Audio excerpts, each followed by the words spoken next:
On a crisp Christmas Eve, I stepped out of the cab without a single warning to anyone. The biting chill of Denver, Colorado, hit me like a wall.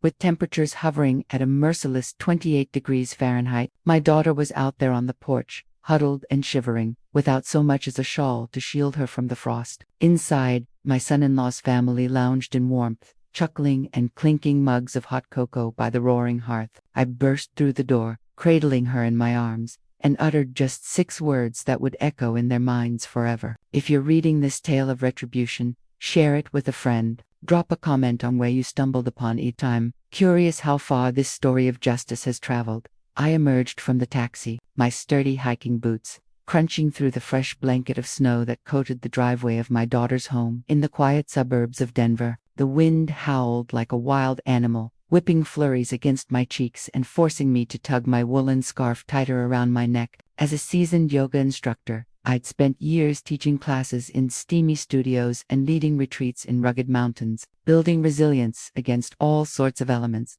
From the humid sweat of a hot yoga session to the relentless downpours of outdoor meditations. But this Denver winter pierced through me, a reminder that nature could still humble even the most prepared soul. Standing before the house, illuminated by strings of twinkling fairy lights draped along the eaves, a cocktail of anticipation and butterflies churned in my stomach. I was here to surprise Sophia, my beloved daughter. After months of being on the road for yoga workshops across the country, I longed to see her eyes light up, that infectious grin spreading across her face like it did when she was a child. The front yard was a pristine sea of white, untouched by shovels or footsteps, as if no one had bothered to tend to it amid the holiday rush. Through the large bay window, I caught glimpses of the inviting interior, a spacious living room, aglow with the soft flicker of candles and the vibrant hues of a decorated Christmas tree. Faint strains of holiday tunes wafted out, decked the halls. Sophia's childhood favorite played from a sleek sound system. I inched closer, peering in with bated breath. A grand oak dining table, adorned with a festive green cloth embroidered with holly patterns, dominated the scene. It groaned under the weight of holiday feasts, a succulent honey-glazed ham at the center, flanked by bowls of creamy mashed potatoes swirled with garlic, a vibrant green bean casserole topped with crispy onions, trays of buttery rolls still steaming from the oven,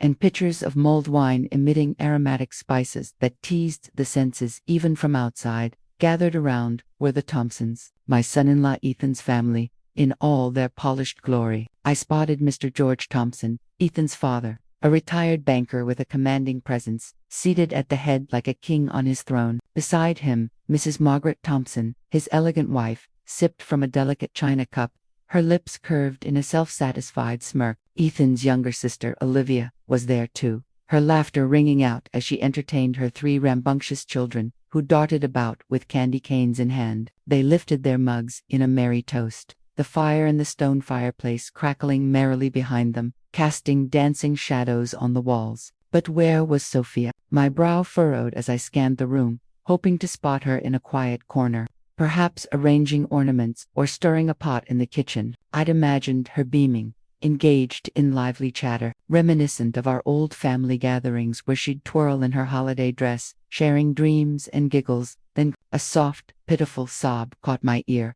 barely audible over the wind. It came from the shadowed corner of the wraparound porch. My heart plummeted as I turned. There, beneath a flickering porch light half buried in snowdrifts, sat Sophia, curled into a weathered rocking chair. She was clad in nothing but a lightweight sweater, her slender arms wrapped around her knees, her disheveled auburn hair matted with frost. Her body quaked violently, lips tinged blue from the unrelenting cold. I dashed to her side, my pulse thundering in my ears. "Sophia," I cried, my voice cracking with raw terror. In one fluid motion, I shrugged off my insulated parka and enveloped her in it, my fingers brushing her skin easy lifeless, as if the warmth had been drained from her very core. She raised her head slowly, her swollen eyes meeting mine, and whispered hoarsely, "Mom, ..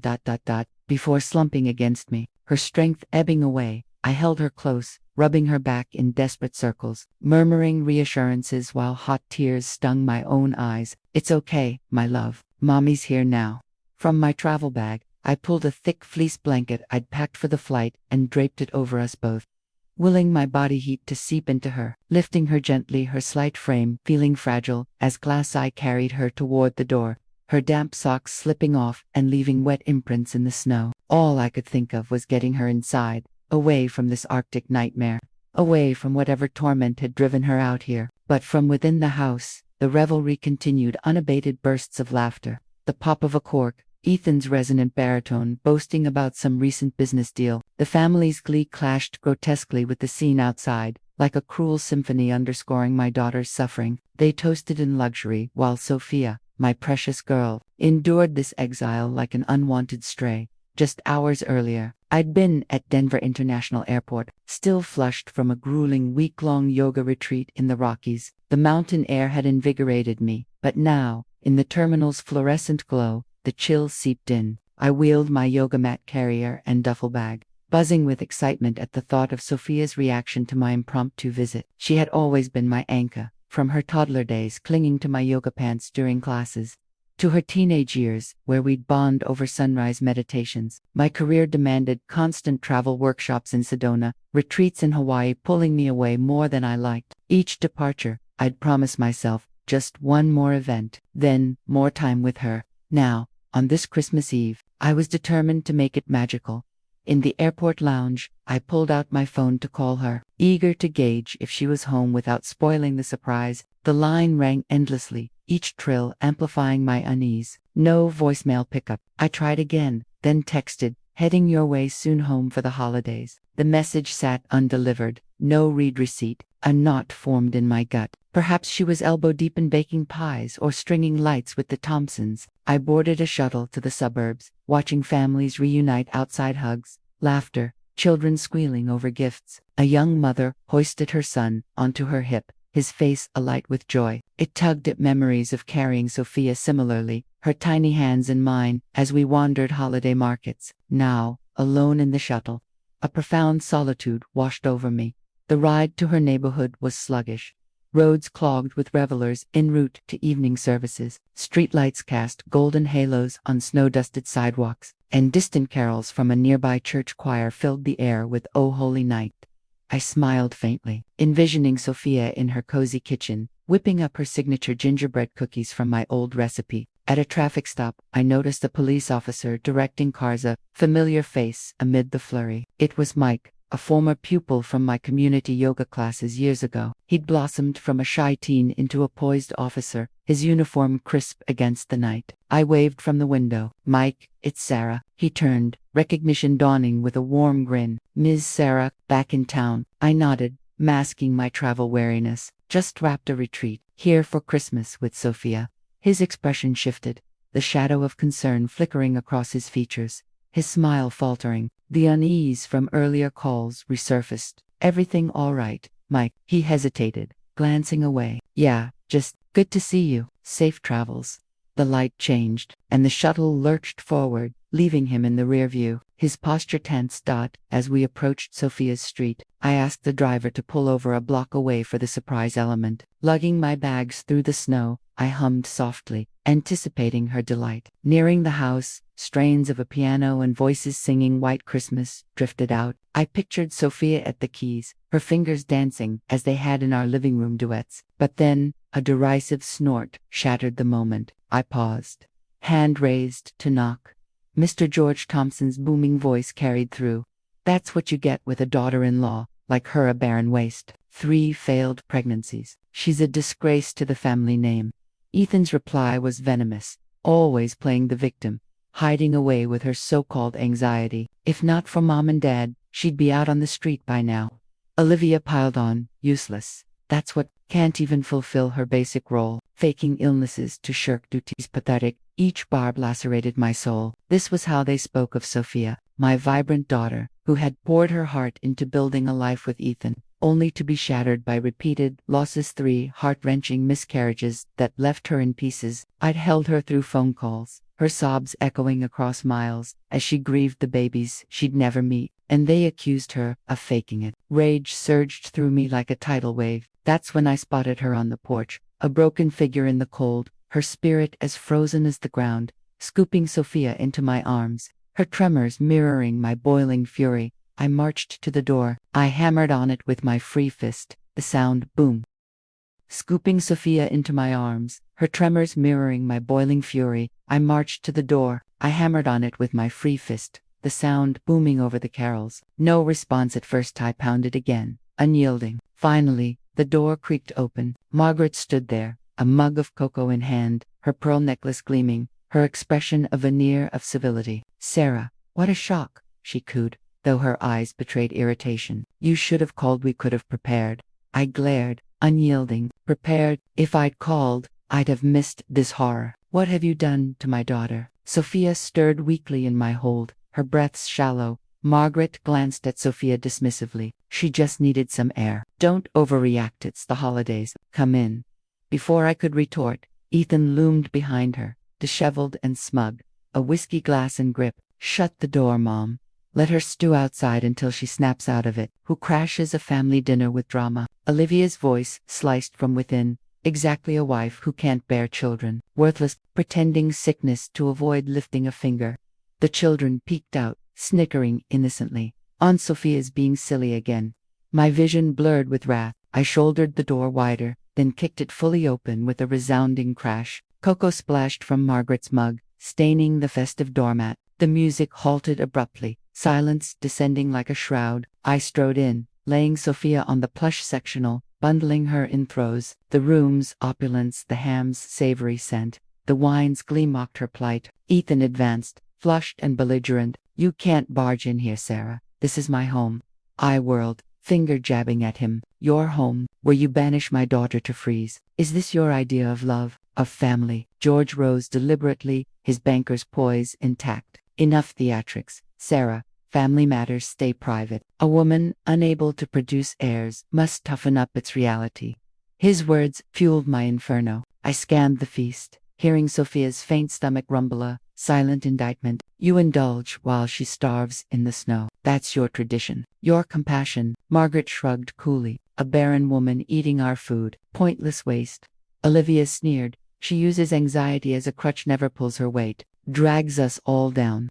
Whispers and nods rippled through the relatives, each one a fresh wound. Sophia murmured weakly, "I'm exhausted. No one gets it." Ethan bellowed, "Quiet. You've shamed me enough." He lunged toward her, but I blocked him, a maternal shield. Flashbacks assaulted me. Sophia's tearful calls after each loss, her dreams of motherhood crumbling. I'd trusted the Thompsons, seen Ethan as stable. Now, their masks slipped, revealing monsters. Through the window, I glimpsed Mike on patrol. His jaw said he'd overheard. I nodded subtly. His presence bolstered me. Ethan snarled, "Interfere, and it'll get ugly."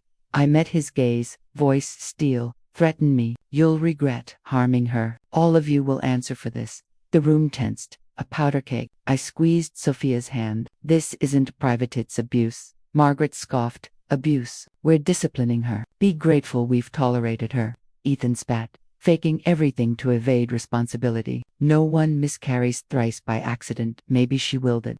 Those accusations ignited my core. Blood pounded in my ears. But I held firm, vowing silent retribution. This Christmas Eve, the Thompsons' facade shattered down. Their downfall began. The blood rushed to my cheeks like a tidal wave crashing against the shore. He'd pushed me too far, shattered a boundary I could never rebuild. I yanked my phone from the depths of my jacket pocket. My fingers trembled like leaves in a storm, but I swiftly punched in the number for the local precinct. "I'm dialing the authorities," I declared, my tone as sharp and unyielding as a winter frost, even though my insides churned like a raging sea. "A formal complaint is going in. You'll face the consequences under the law." I enunciated every syllable, as if etching them into stone. Ensuring the room understood my resolve was ironclad. Marcus halted in his tracks. The crystal decanter tumbled from his grasp, shattering against the polished marble floor, amber scotch spreading like a bloody wound across the antique Persian carpet. Terror flickered in his gaze, though he scrambled to reclaim his facade of arrogance. "You wouldn't have the guts," he bellowed, but his words quivered, betraying that he hadn't anticipated my defiance. Judge Elias, who'd observed the scene with an icy detachment, advanced a step, straightening his silk cravat, his resonant, gravelly baritone commanding the space like a courtroom gavel. "You have no clue who you're up against, Clara," he intoned. "I've presided over trials for decades. I've witnessed the darkest corners of humanity. Do you really think a mere phone call will rattle us?" His stare pierced like daggers. a stark reminder that the Beaumont family didn't crumble under pressure.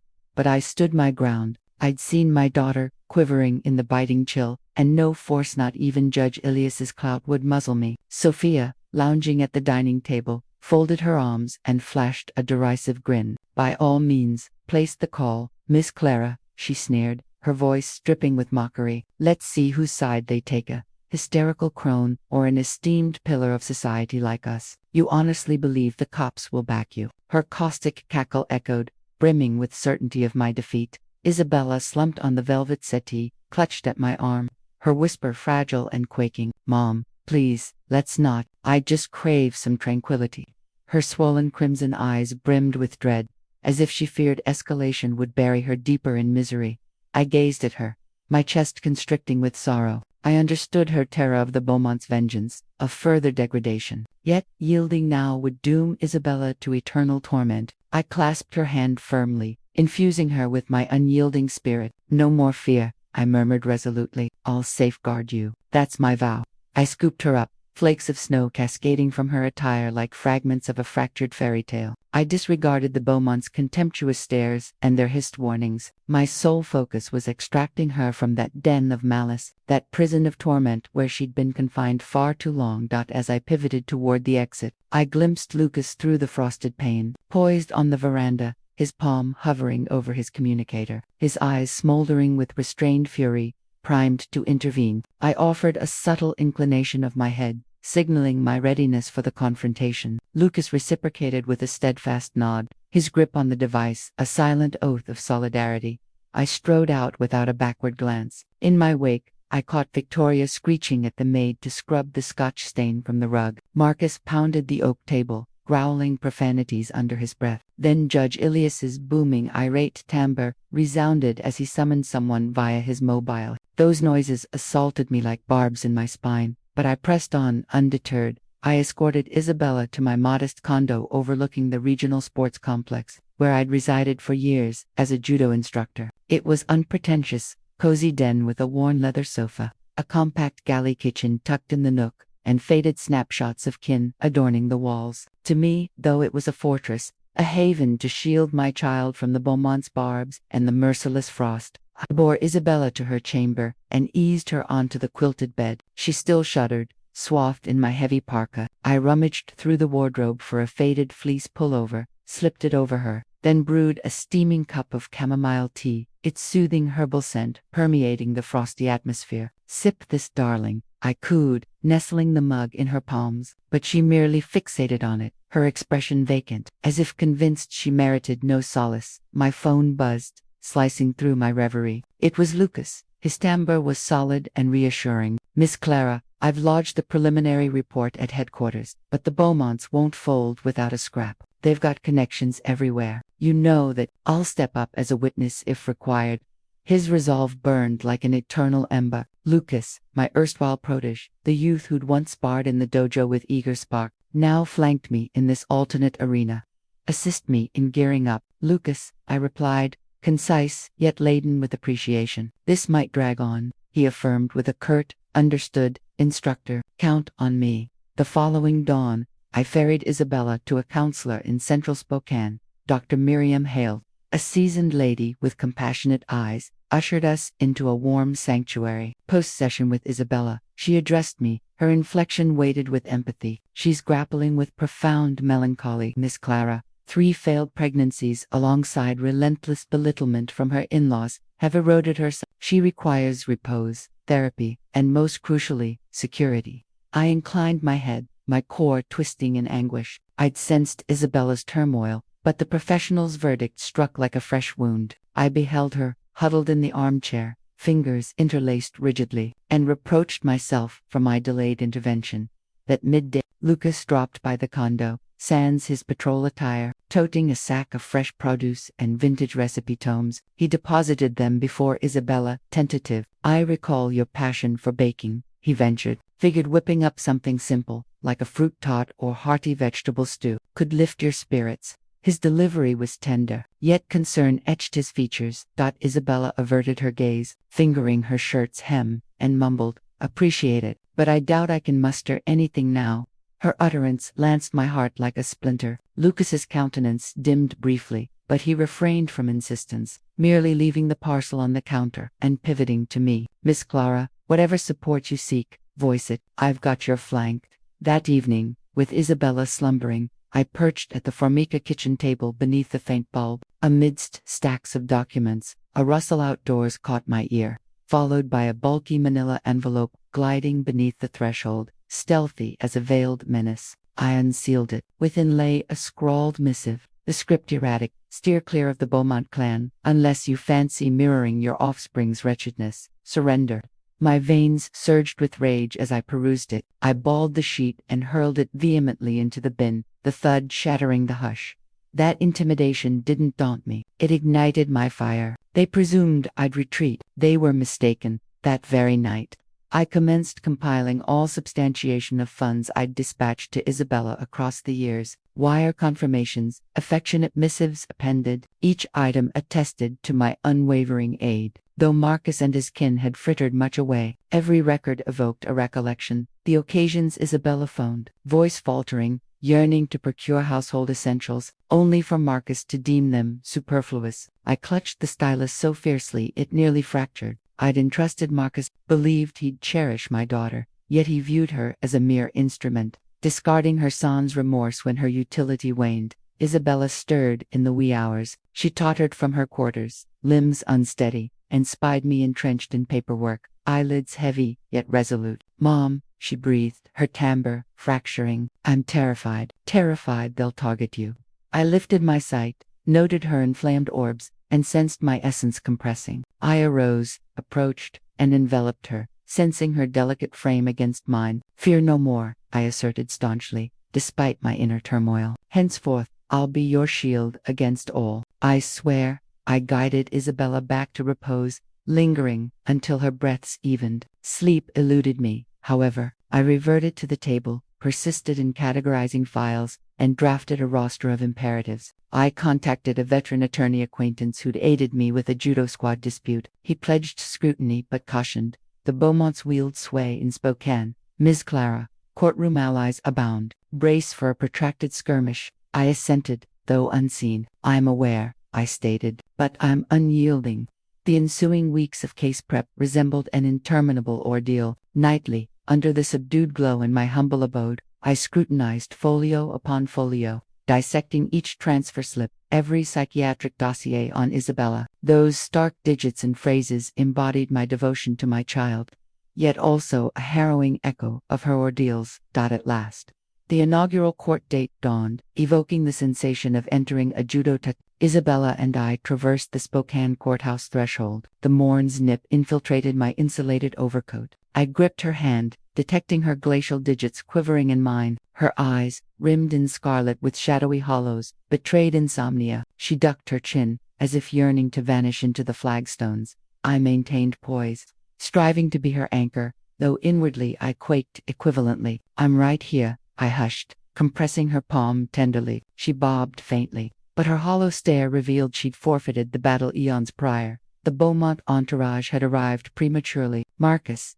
clad in a tailored navy ensemble, exuded the assurance of a The Beaumont entourage had arrived prematurely. Marcus, clad in a tailored navy ensemble, exuded the assurance of a seasoned barrister. Pre-hearing, he lounged, tweaking his neckwear, and cast us a disdainful leer. Beside him, Judge Elias ambled deliberately, his scrutiny keen as a scalpel. He proffered a self-assured smirk, implying foreknowledge of victory. In the kin pew, Victoria and Sophia perched impeccably, attired in refined garb, murmuring sporadically, lobbing us glances. Their animosity permeated every motion, but I compelled composure, recollecting this day pertained not to me, but Isabella.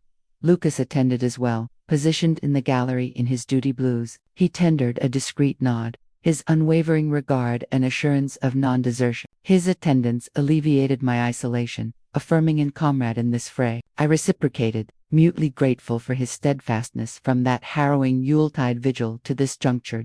Proceedings commenced. My counsel, Mr. Theodore, arose and articulated each exhibit with precision. He exhibited the remittances I'd forwarded Isabella over time, validating my perpetual backing, albeit much diverted to Marcus's coffers. He proffered Isabella's health chronicles, replete with clinician annotations on her despondency, post 3 miscarriages, and incessant derision from her spouse's relatives. Isabella endured not merely corporeal anguish, she was psychically demolished, Theodore proclaimed, his cadence infused with pathos. They relegated her to alien status in her domicile.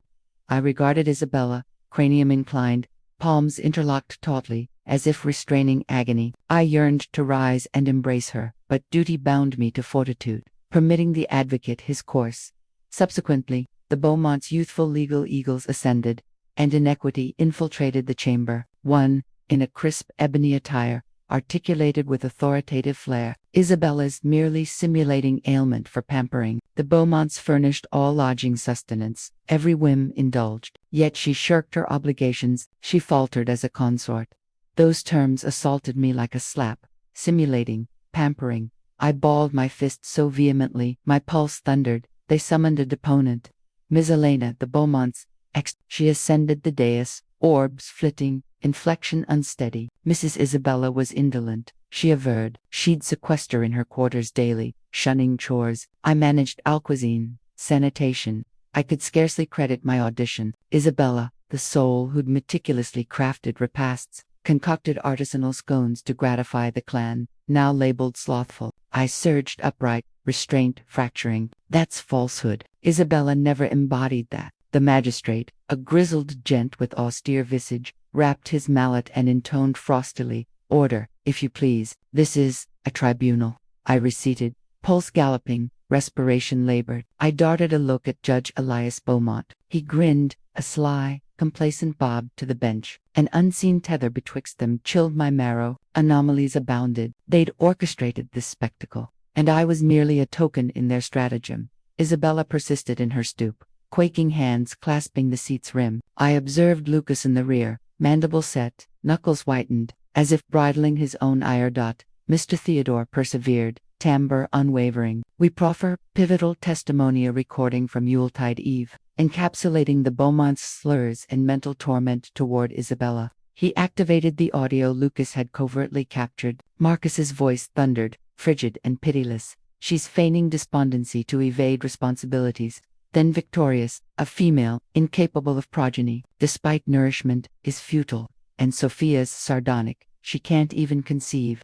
The hall plunged into hush, only the echoes lingered, heavy with revelation. The air thickened with tension, as if the truth had finally pierced the veil of deception. Whispers rippled through the spectators, and I saw the judge shift uncomfortably in his seat, his earlier confidence waning just a fraction. For the first time, I allowed myself a glimmer of hope. This audio might be the turning point, the weapon that could dismantle their empire of lies. But the Beaumonts weren't done fighting. Their lawyers scrambled, objecting to the recording's admissibility, claiming it was obtained without consent. The debate raged on, with Mr. Theodore countering fiercely, citing precedents and the gravity of domestic abuse. As the session adjourned for recess, I approached Isabella, wrapping an arm around her frail shoulders. "We're making headway," I whispered, though doubt gnawed at me. In the hallway, Lucas pulled me aside. "That tape is gold, Miss Clara, but watch your back. The Beaumonts play dirty. I've heard rumors of them pulling strings with evidence."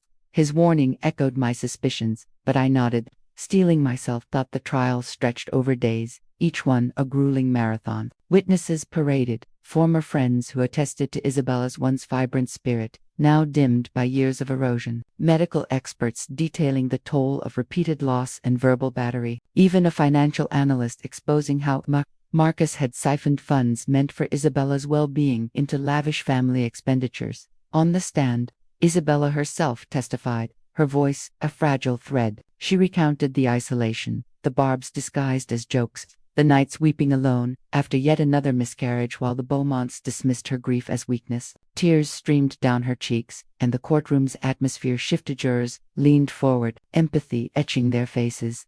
Marcus, when called, painted a portrait of martyrdom, a devoted husband burdened by a troubled wife. But under cross-examination, cracks appeared: stumbles over dates, evasive answers about finances. Judge Elias attempted to interject subtly, but the presiding judge curtailed him. Maintaining order, Victoria and Sophia followed, their testimonies laced with condescension, portraying Isabella as ungrateful and unstable. Yet, Mr. Theodore dismantled them methodically, highlighting inconsistencies and producing emails where they'd mocked her privately. As closing arguments loomed, another envelope arrived at my door, this one containing doctored photos implying Isabella's infidelity, a blatant fabrication. I reported it to Lucas immediately, who traced it back to a Beaumont associate. It became additional evidence of harassment, bolstering our case. In the end, the verdict came after tense deliberation. The court ruled in Isabella's favor, granting her a substantial settlement, custody of shared assets, and a restraining order against the Beaumont. Ryan Marcus was ordered to undergo anger management, and the family faced public scrutiny that tarnished their pristine reputation. We emerged from the courthouse into a crisp afternoon sun, Isabella's hand in mine warmer now, her eyes holding a spark absent for years. Lucas flanked us, a guardian shadow. "You did it, coach," he said with a grin. But it was Isabella who turned to me, voice steady for the first time. "No, Mom, we did it. Together." In the months that followed, Isabella began healing. Therapy sessions turned into cooking classes she led at the community center, her laughter returning like spring after winter. I resumed my judo coaching with renewed vigor, often with Lucas dropping by, for sparring sessions that doubled as strategy talks for life's battles. The Beaumonts faded into whispers. Judge Elias retired amid scandals, Marcus's practice suffered, and the women withdrew from social circles. Threats ceased, replaced by silence, a testament to justice's quiet triumph. Yet, I remained vigilant, knowing scars lingered. But in our small condo, amid family photos and the aroma of fresh-baked goods, we rebuilt a mother and daughter, unbreakable. In the dimly lit courtroom of Seattle's King County Courthouse, the tension hung thick like fog rolling off Puget Sound. Sophia Ramirez sat rigid beside my daughter Isabella, her hand clasped in mine, as if it were the only lifeline in a stormy sea. The whispers from the gallery felt like distant thunder, but one voice cut through the haze: the recorded words of Alex Kensington, Isabella's husband, sneering at her during a family dinner last Thanksgiving. "You're nothing but a worthless burden." His voice echoed from the speaker, laced with venom. "Why can't you just disappear?" His mother, Victoria, chimed in with a cruel laugh. "She's lucky we even tolerate her laziness." And his sister Beatrice added sharply, "No wonder she can't give us grandchildren, she's defective." I glanced at Isabella, watching her curl inward, as if those barbs were fresh wounds reopening old scars. But the Kensington's high-powered attorney leaped to his feet, his voice booming with indignation. "Objection, Your Honor. This recording was obtained without consent. It violates state privacy laws and wiretapping statutes."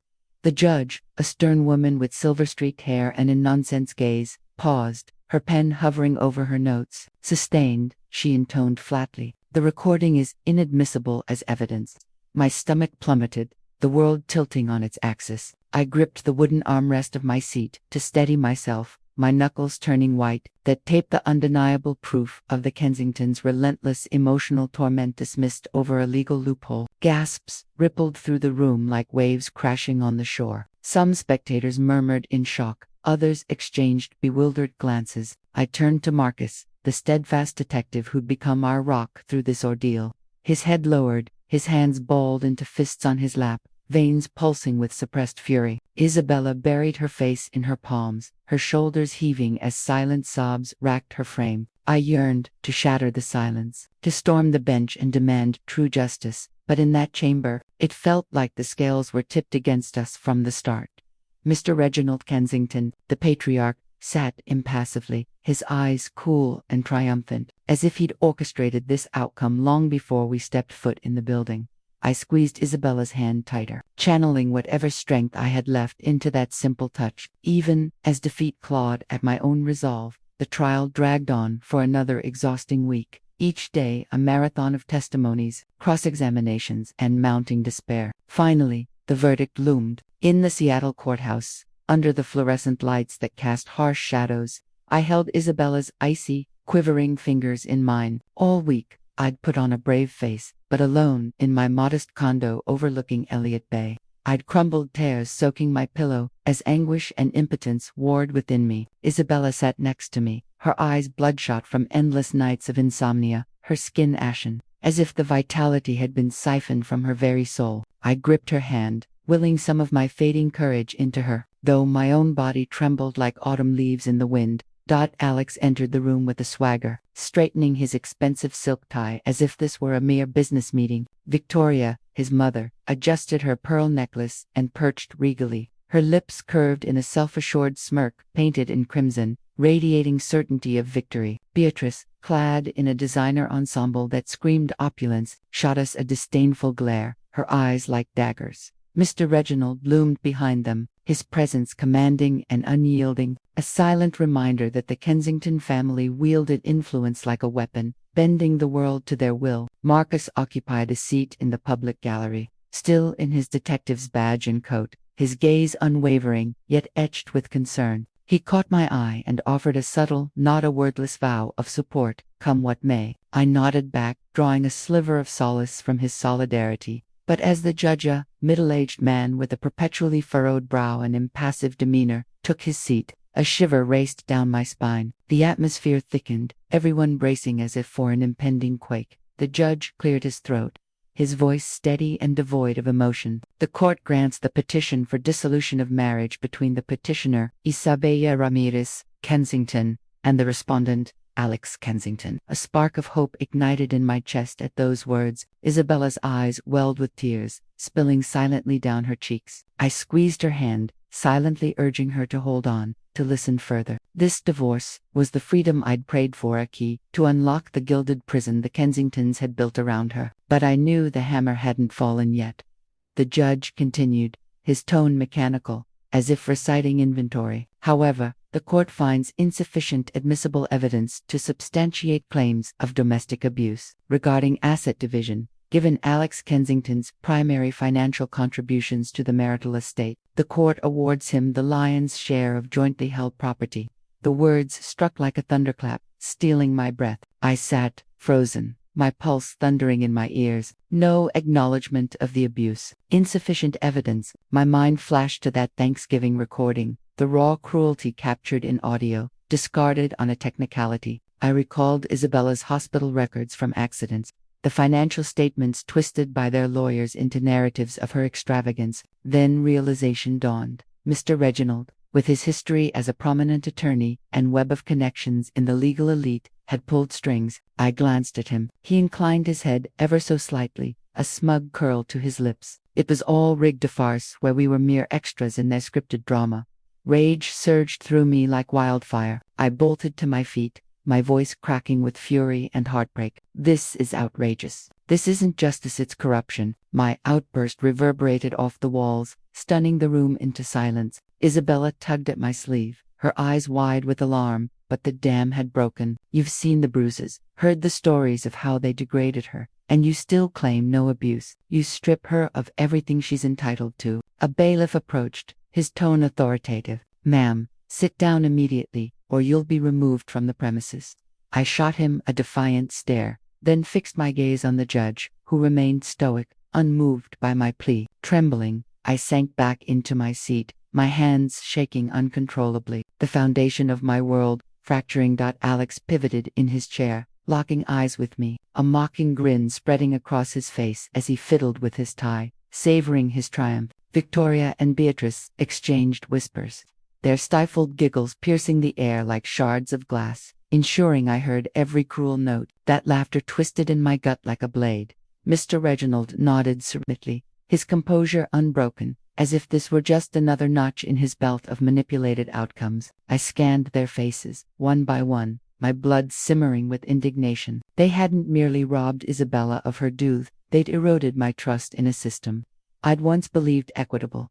Isabella buried her face in her hands, her frame convulsing with sobs that shredded my soul. I longed to envelop her, to whisper assurances, but words failed me amid the echoing verdict of condemnation, not just for her, but for us both. In the back, Marcus rose abruptly, his glare fixed on the Kensingtons, arms corded with tension, fists clenched as if restraining a tempest. I gestured subtly for him to hold back, though I ached to unleash my own storm. The judge banged his gavel, the crack sharp as a whip. Order in the court. This proceeding is adjourned. All parties are dismissed.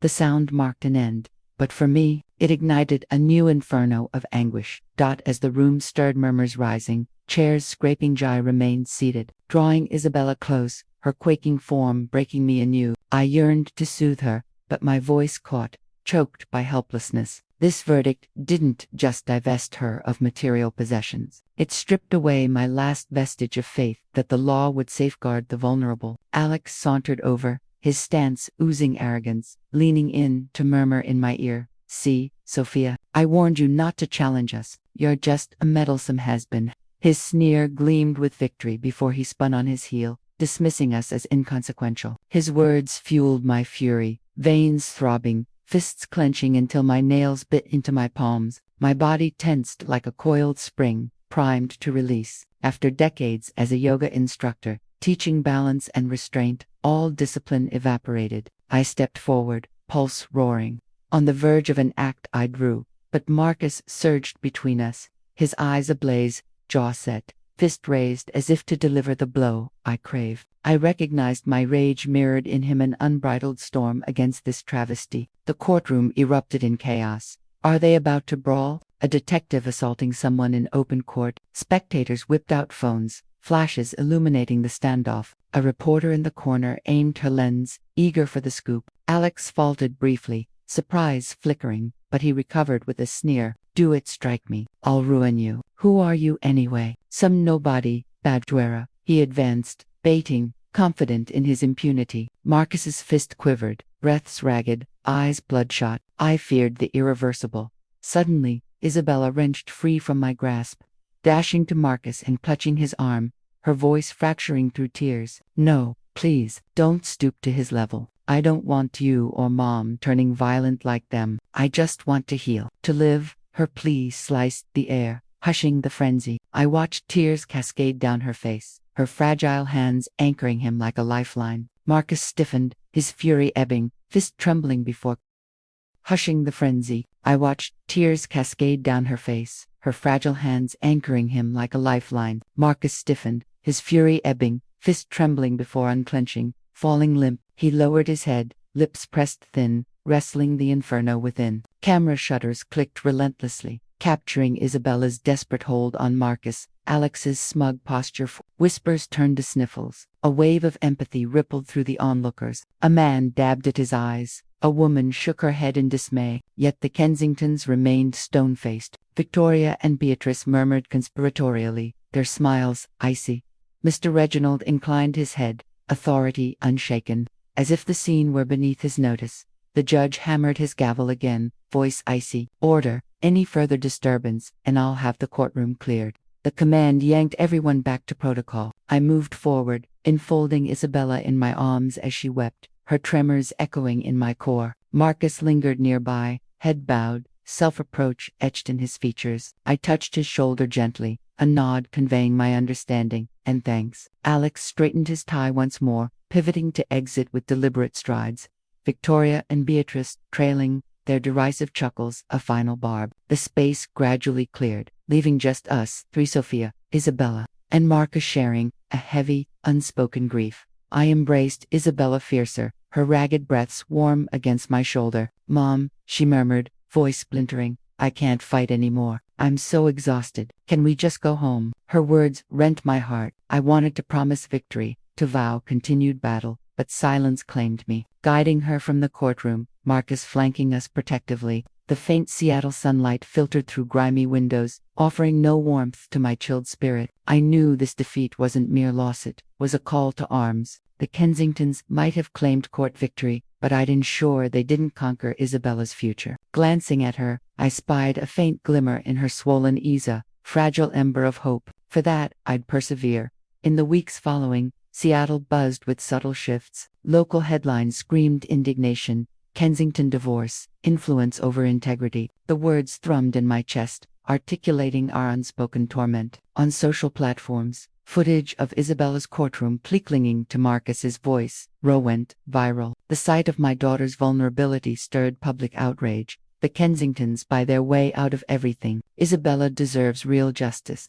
In our cozy condo, scrolling through comments, a modicum of solace bloomed, countering the judiciary's betrayal. The Kensingtons, victors-in-law, faced backlash. Whispers among Mr. Reginald's peers hinted at ethical lapses. his leverage now a liability. Alex, branded the architect of injustice, endured online vitriol, their vaunted status eroded like cliffs against relentless tides. I took no joy in it, but it felt like karmic equity, not from benches, but from the collective conscience. I welcomed Isabella into my home, its walls adorned with serene landscapes and scented with lavender from my yoga studio downstairs. Mornings, I'd rise at dawn to prepare breakfast: avocado toast with fresh herbs one day, berry smoothies the next. Isabella would shuffle to the table, cradling herbal tea, gazing at the bay where ferries cut through misty waters. Some days, tears traced silent paths down her face, but gradually, she mended conversations, lengthening, her gaze less vacant. I never pressed, I simply remained, a sentinel against further storms. Marcus wove into our tapestry seamlessly. He'd visit with wildflowers from Pike Place Market or fresh croissants from a local bakery. His arrivals coaxed light into Isabella's eyes, his kindness a balm. One crisp afternoon, he presented her a small velvet pouch containing a pendant, a lotus flower, symbol of rebirth from my yoga teachings. You don't need to bloom overnight, he said gently, yet resolute, but you can rise, petal by petal, like Sophia has shown us.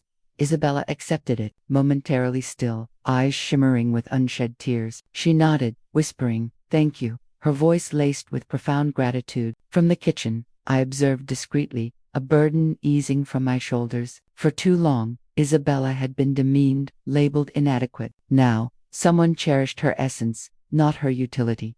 One twilight, as the sun dipped behind the Olympics, painting the room in amber hues, Isabella sat opposite Marcus, on the worn sofa. Her head dipped, fingers fidgeting with a throw blanket's fringe, voice quavering. "Marcus, I may never be able to have children. If that's a deal breaker," she trailed off, bracing for rejection. Eavesdropping from the hallway, feigning, tidying, my breath hitched. Marcus smiled warmly, clasping her hands, meeting her gaze. "That doesn't matter to me, Isabella. You're my world as you are."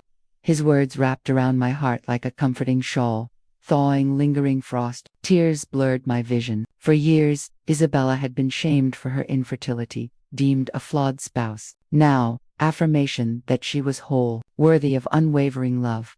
I averted my gaze, silent tears flowing, gratitude swelling beyond expression. Spring arrived, and I led Isabella through Seattle's bustling Pike Place, reminiscent of her childhood, giggling amid fishmongers and flower stalls. The market thrummed with vendors' calls and the aroma of street food. Isabella donned a floral scarf, hair swept back, and for the first time in ages, a genuine smile graced her lips, bathed in the soft Pacific light. "Mom," she murmured, "I've missed this, learning your breathing exercises, hearing tales of your retreats." I beamed, linking arms. "I've missed it too, my dear, and I'm here to forge new ones." Seated on a bench overlooking the Sound, watching tourists snap photos of the gum wall, epiphany struck. Courtroom justice could be corrupted by wealth and clout, but the justice of spirit, love, dignity, perseverance. Isabella, stripped of so much, was reclaiming her core, stride by stride, and one, at 62, after myriad trials, realized my truest power lay not in poses held on mats, but in my boundless devotion to her.